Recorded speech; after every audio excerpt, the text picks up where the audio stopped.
At this moment in the real world, Ebbsfleet United, well, they are rock bottom of the Vanrama National League. Can we get a different result for them on Football Manager? To make sure I had the same squad, I went over to Sort It Out SI to get the latest data update, applied it to my game, and off I went.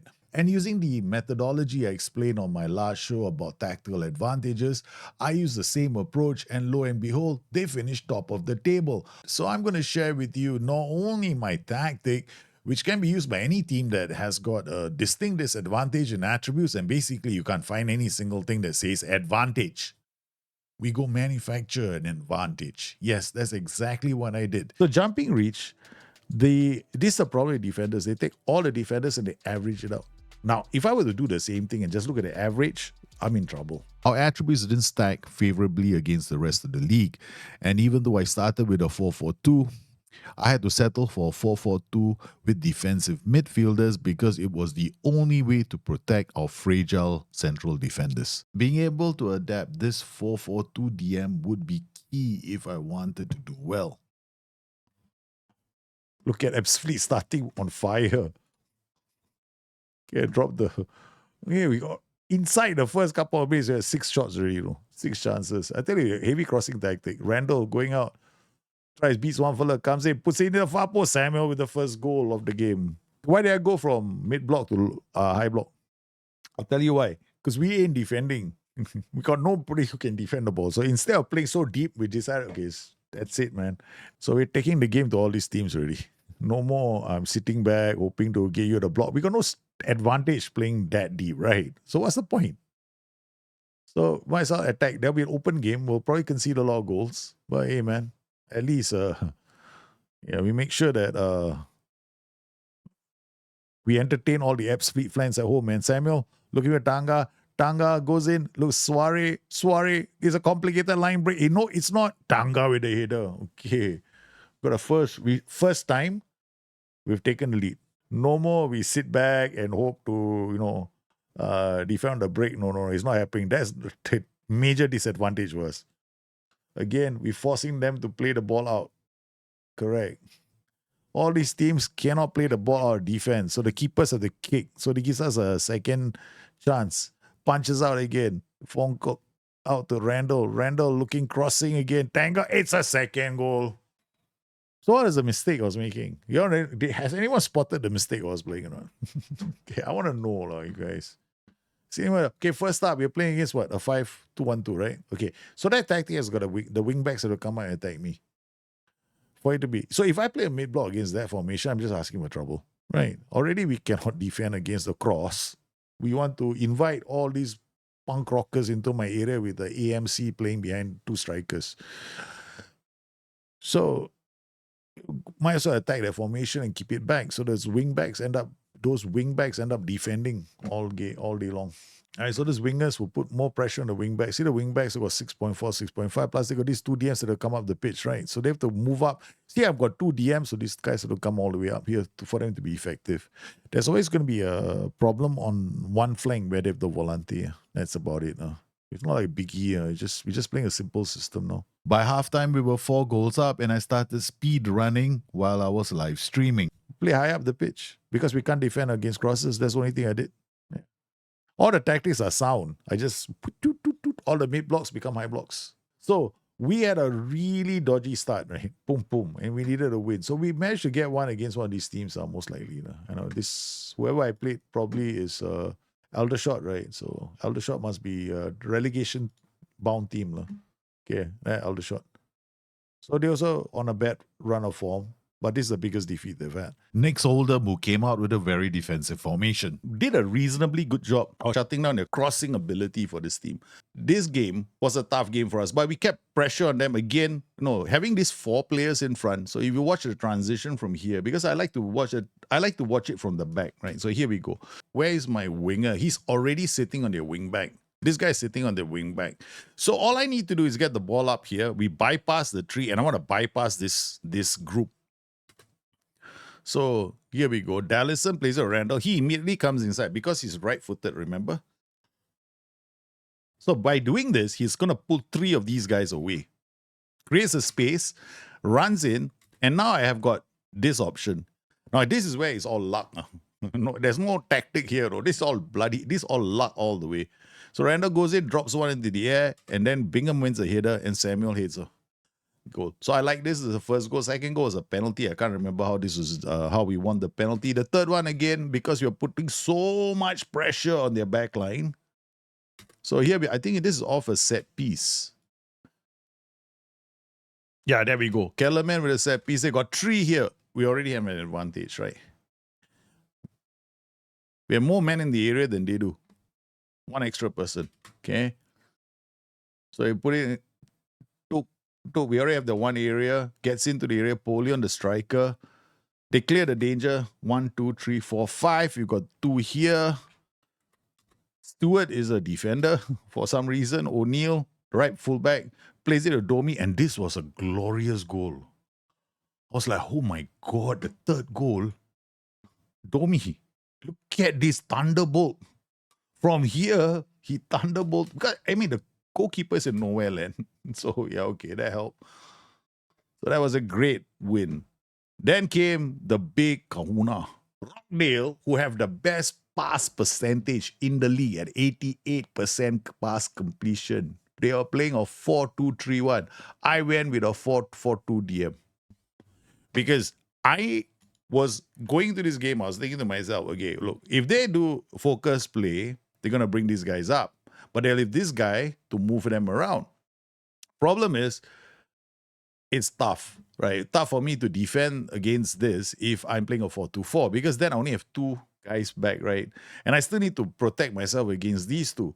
So I ended up playing a 4-4-2 so that it means that I have to encourage all these guys to come up the pitch, leaving these 2 guys exposed, right? So what happened was we scored a double, 2 players with a hat-trick in this game. In fact, Bingham was on a brace in the last game and I actually set him out. So the fans were very unhappy. They were like going, why did you take Bingham when he's on a brace? Because we were going to play these guys next. So that, Samuel, look at this, right? So these are our fullbacks getting into these positions. You can see now, we've got a line break already.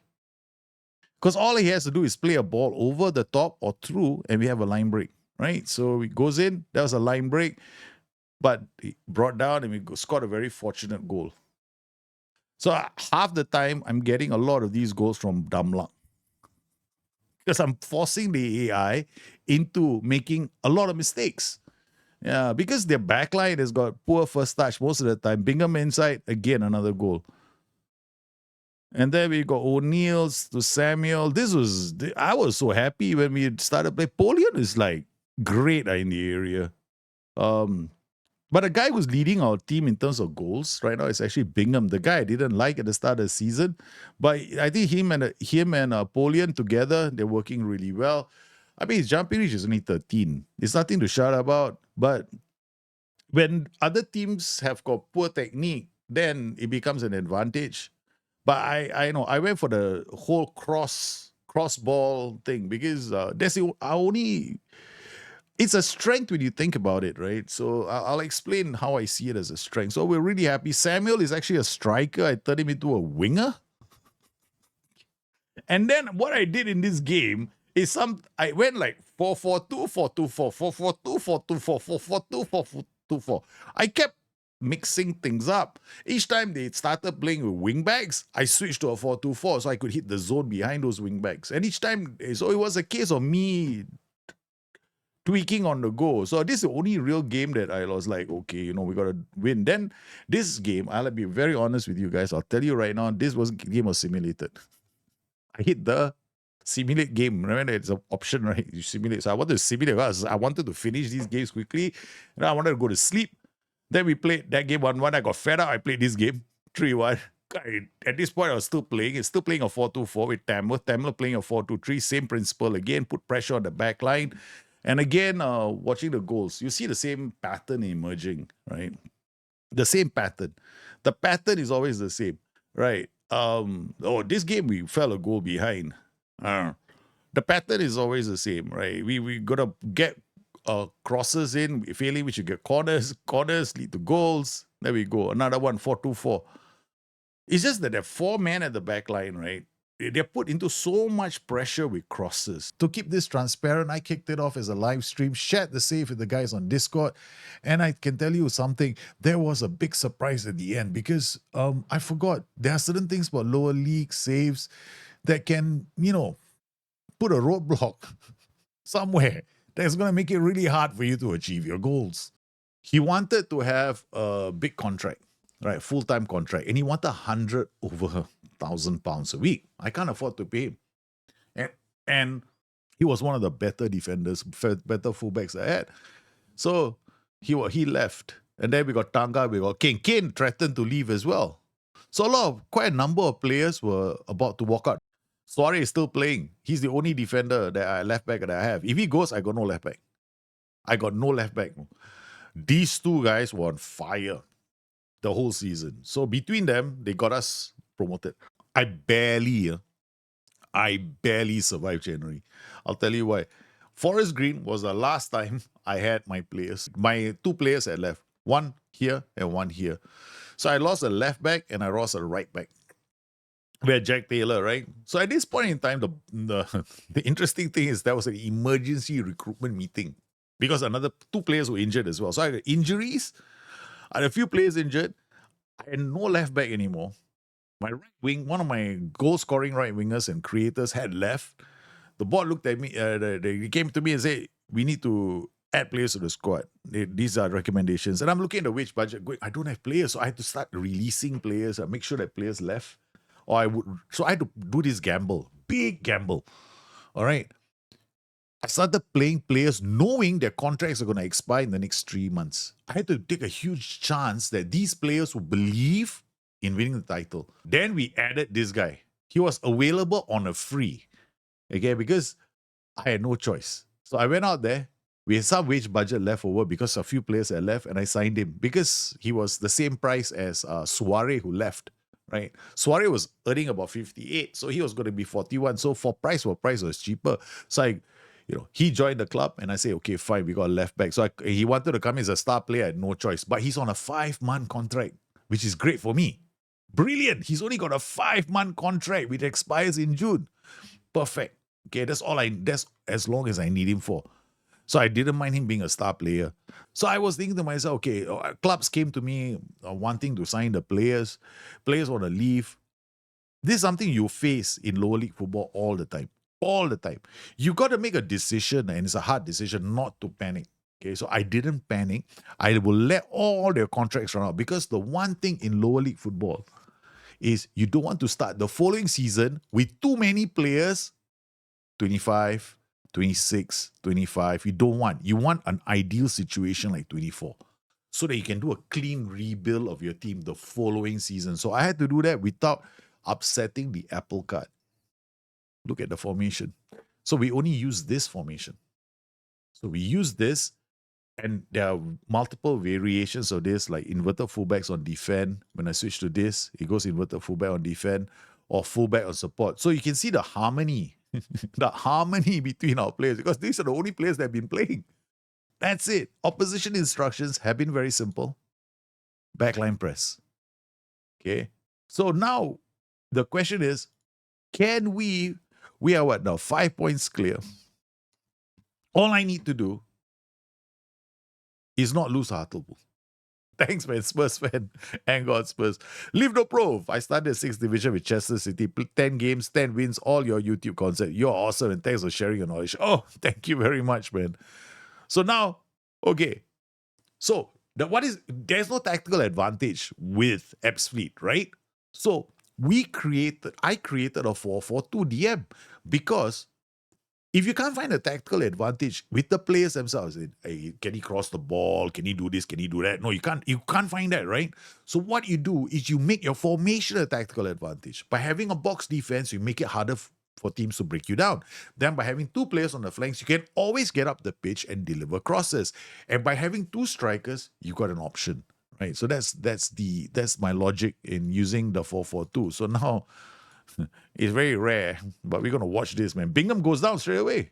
My goodness, Sharon. He's picked up a yellow card. So I'm playing a 4-3-3 against a 4-3-3. Now, this formation, the thing is, in my head, right now, when I'm playing the game and I'm just using commentary, but know what I'm thinking? I'm going to tire them out, make them run, get them high up the pitch, and then prepare to switch to a 4-4-2 DM, because this will, once I see the roles, that's when I make my move. But in the meantime, I want to see that we're controlling possession. If I see that we're doing okay in terms of possession, I leave it alone. O'Neill with the ball, puts it into the area, good defensive header. Fongkak, we lose the ball again. This is why I worry. If I have inverted fullbacks on defense, they'll be there. Western is in, shoots. Richards now, good challenge from Ruffles. Another good challenge from Ruffles. Well done. Okay. So far, I think we've had one chance, but I'm more worried about them hitting us on the break. Okay, we got a free kick. Randall to take this. Takes a deflection off the wall. I'll slow it down now so it's easier for you guys to watch. Because I'll be just speed through running this. Kane, Fongkak. No, this is too slow for me. Sorry, guys. I can't do too slow. Okay. Fongkak is 6.8, 6.7, 6.6. Okay, Randall, not really putting pressure. They're getting a long clearance. All right, this is interesting. That was a kick from the goalkeeper, right? Okay, and he landed there. So now what I'm going to do, I see that, boom, I'm going to go high up the pitch. Immediately I go high up the pitch because the goalkeeper's clearance is sending it into central midfield. Good work from Bingham. Nicely done, but he loses out, and then Randall takes it back. Dawson, what a ball, but he's gone straight long, man. Hey, Tiki Press, yes. Hope you're well too. Thanks for popping into the stream, man. Oh, no. Why? The defenders fell asleep. Remember, all we need is a point. Huh? I do not want to go into the playoffs, man. Western. All we needed was a point. This is why I lose sometimes. Sometimes I lose, right? When the AI does this incredible, a lot of defeats I've had, right? Long shots from edge of the area or a corner cross, and I end up defending that. I can't defend that, rather. Okay. Okay. Obviously, we go to halftime. I don't think I'm controlling the game very well. They're getting their players at the pitch. Okay.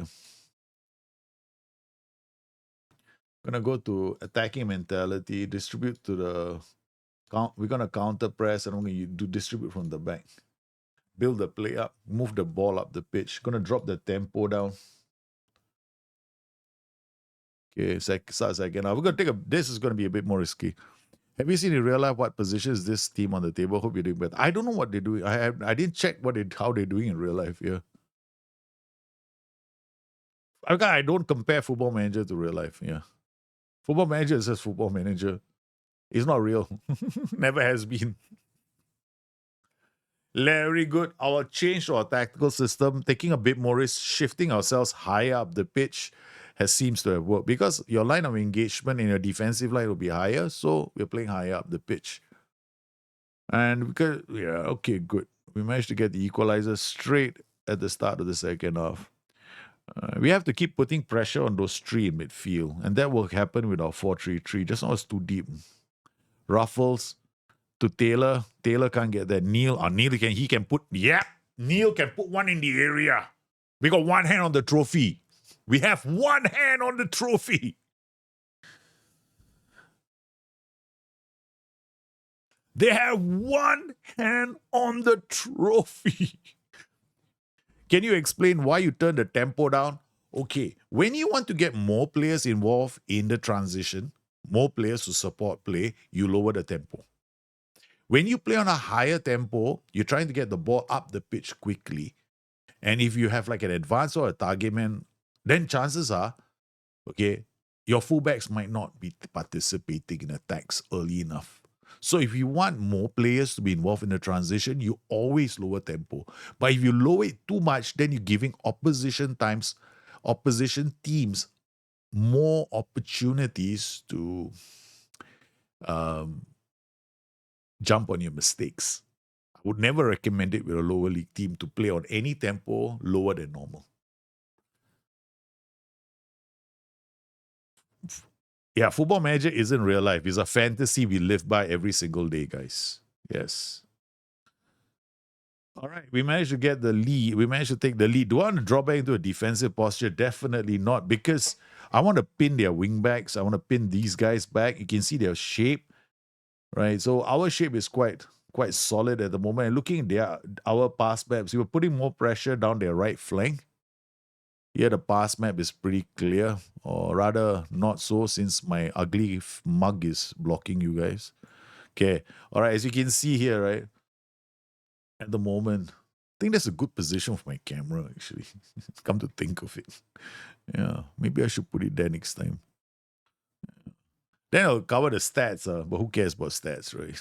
Okay, there we go. Kane. Then we can do the counter press immediately. This is one of the reasons why my width is like this. If my width was wider, my players will be further away. The counter press won't work. So we're not a very good team. So I never play too wide when I've what team moments. It's 3-1. What a move from the back to front. Phone cup over to Polian. And this is why these two strikers are phenomenal together. That's why I say two strikers are the best for a non-league side. Always play with two. And get them, you don't have to put too many attacking dudes. Must just make sure there's support. In fact, you see these guys on support too. If you look at my formation, it's a very simple formation. Wing on attack, wing on support, DM on defend. Fullback on support. Why? Why is he on defend duty? Because I know he's going to drop, right? So there might be a lot of like, Randall might go up and drop back. He's going to be a bit more creative. He might lose the ball because he's not very, we are not a very good team. So I at least have one defend duty at the back. That also allows me the chance, if I need to launch this into a fullback on attack to go around, to put more pressure. We can do that now. So sometimes I do that in matches where I decide, you know what, I'm going to take a chance. Now, if he goes up, I can shift this guy into inverted fullback on defend. It becomes a 3-man backline. So you can put more pressure on their left flank now. So this is one of the reasons why I love the 4-4-2. The 4-4-2, you can mod it in a few ways. It's the fourth goal. Kane drops one more cross in. Bingham makes it 4. We were from one goal behind. We've turned things around. Hartlepool, playoff favorites. This is what's happening to you, baby. Bingham, great ball into the area. It's going to be Taylor again. He slips on the Kane. Kane is going to help Bingham on. He's going to help Bingham on. Bingham has scored. I think he's got a hat-trick in this game. What a game. What a game. See, it's such a simple concept, right? We got one target for on the other side. We got one winger. We're going to get him away. We got all the overload happening on the left side. There's going to be space for our winger all day long. So, boom. So I don't need him to be... Do you know who's my winger? And this is the other thing that I'm going to get to the final piece of this puzzle and explain why this is the easiest formation in the game for anyone who's playing with a lower league team. And why most of the other formations, I don't really agree. I don't really use them. Because this formation is the easiest in the whole game of Football Manager. Up to Randall. Yeah, the fans have gone mental, man. They've won the title. We did it at home. We did it at home. Dominic Polian with a 10. This is not the first time they both got 10s. This is not the first time. These guys get 10s together. When one gets a 10, the other gets a 10. This whole season has been like that. 7 points clear. Hey, they give us... I mean, I should have seen that, man. I skipped right past. They're giving us a salute. They were giving us a salute. And they're like, no respect. We're here to take 3 points. Terrible manager. So they are so angry they scored the goal. Because the manager ignored the salute and walked right past them. Like, they scored the goal. Okay. I'm going to put the advance for it here. I'm going to put a target for it here. Change it around. So he drops here so we can get the winger some support. Oh, Kane with the header. I think we can come back. I noticed something. Because see this Volante? and the fullback, they're running up the pitch, right? So it means that our right side can afford to. I want to I want to bring that volante back a bit because the volante having too much. If you're dragging wingers up, you'll turn the table. It's okay lah. Yeah, there. The winger got into space with the target man. That's nice. Get in. Polian. Whoa! We got the equalizer. We're forcing the volante back. Creating space for ourselves. Nice. Okay, Dallison with a great ball. Polian, the advance forward, headed it. We got Callum, man. We can bring him on. I think he's just giving from bad to worse. Defended, but not well. Lisby, Bingham. Oh, what a goal. I mean, there's nothing I can say when they score from that range. Are you using a lot of PIs on lower leagues? No, you'll be surprised. How many PIs have got this tactic? People say you got to give PIs or lower league teams, right? They're already so bad, you want to tell them what to do, is it? Not a single PI. Only in the center. Because I wanted this guy to take a bit more risk with his passing and his closing down. This guy to take fewer risks because this guy's on attack duty. It's a flip of my normal. No? Normally, I get this guy to take fewer risks and this guy to take more. But he's already. So I'm like, he's on defend duty. So I'm hoping that with those take more risk, he might. Oh, no. I got to take it off. Take more risk with Callum, man. Callum is most likely going to get sent off. So I look at the situation. I don't like to play PIs in lower leagues. Funky things because a PI changes. What is it? What does a PI do? A PI makes a play. It's a tendency for a player to do something different. So now I'm thinking to myself, well, one moment I want to go left, one moment I want to go right. One moment I wanted to cut inside, one moment I want to cut outside. Is my player good enough to do that in the first place? Is his decision making really good for him to decide when he's supposed to do that? No. I like PIing good teams. Because then I know they got good decision making, so that the unpredictability can be an asset. But here in the lower leagues, I don't know. I try not to do it. Yeah. Play as few PIs as possible.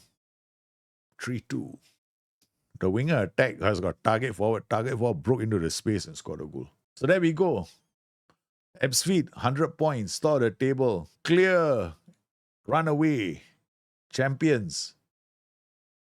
We came from behind to win this. The Vanarama National League is ours. The goal in this stream was to find a tactical advantage with the team.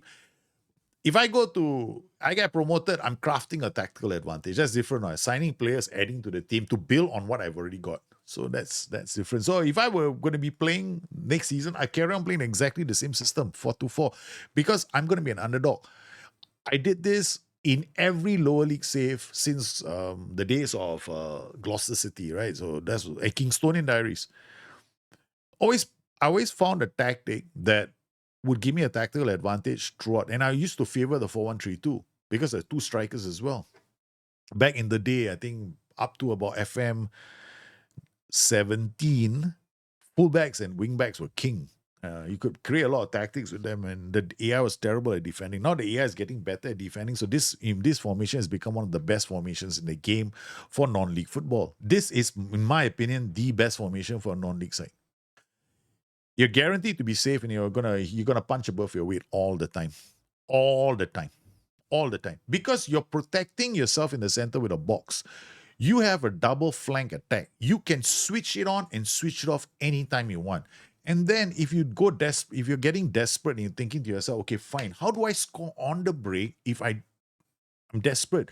IFD, attack. And I've done that many times in the season. Okay, I've got some crazy matches where, when do I use this? If I'm playing against a 5-2-2-1, I will definitely start with this formation first, because I never want their wingbacks leaving, because the moment their wingbacks bring the ball to their defensive midfield, game over for me. Because if I use this, it'll take too long for my players to press them. Then they'll have an overpowering advantage over my team. So when I'm playing against a 5-2-2-1 only, I use this, because this is my 5-2-2-1 counter. Because the moment the 5-2-2-1 comes, their wingbacks under pressure, they have to pass inside. I've got these two in front of the defenders. Their first line of passing options is gone. So we got a lot of phenomenal goal-scoring opportunities. I mean, just the one of the games we just played, 5 clear-cut chances in that match alone. It's not, I'm not surprised that I created so many clear-cut chances, because at the end of the day, when you create these kind of tactics, it's a question of how many goal scoring opportunities can you create? And then more importantly, the kind of finishing that you want to put. So I just kept it simple. 2 strikers, always the best. Always the best. Hands down the best. Because one striker formation, the problem is that one striker needs this guy to get into the area. So you're always faced with that cross diagonal. Here I can do a cross from here. I don't need to pull in low blocks. Notice there's no low block. So the tactic was very simple. Underlap, focus play down the left, play our defense. Did I have a focus play on the right side? No. Look at this tactic as well. This has focus play on the right as well. This one is a focus play, focus play down the right, and it's got underlap and focus play so that I can release when I need to display. Now, this tactic is different. So some matches I go like this. In most matches, I will start like this. And then I will suss out the situation whether I can afford to release this guy and play with 3 at the back. So that's what you got to do when you play Football Manager, right? So you want to look for a lower league advantage. Look at the players. Doesn't exist. Then look at the tactic. The 4-4-2 DM, the best tactic in the game for lower leagues. Then what do? Go out there, find yourself some fullbacks, get a lot of them. Make sure you got 3 DMs. Then up top, then you just worry about the strikers. Strikers, yeah. If I need to retrain a defender to be a striker, I always do that. I always retrain a defender to become a striker. So the next time you're stuck on Football Manager, trying to get a tactical advantage with an underdog team, stop. Think about using the 4-4-2 DM and let me know in the comments below how you found that to be. Meanwhile, I hope you enjoyed today's show and found it useful. You guys stay safe, take care of yourselves. I'll see you very, very soon. Bye-bye.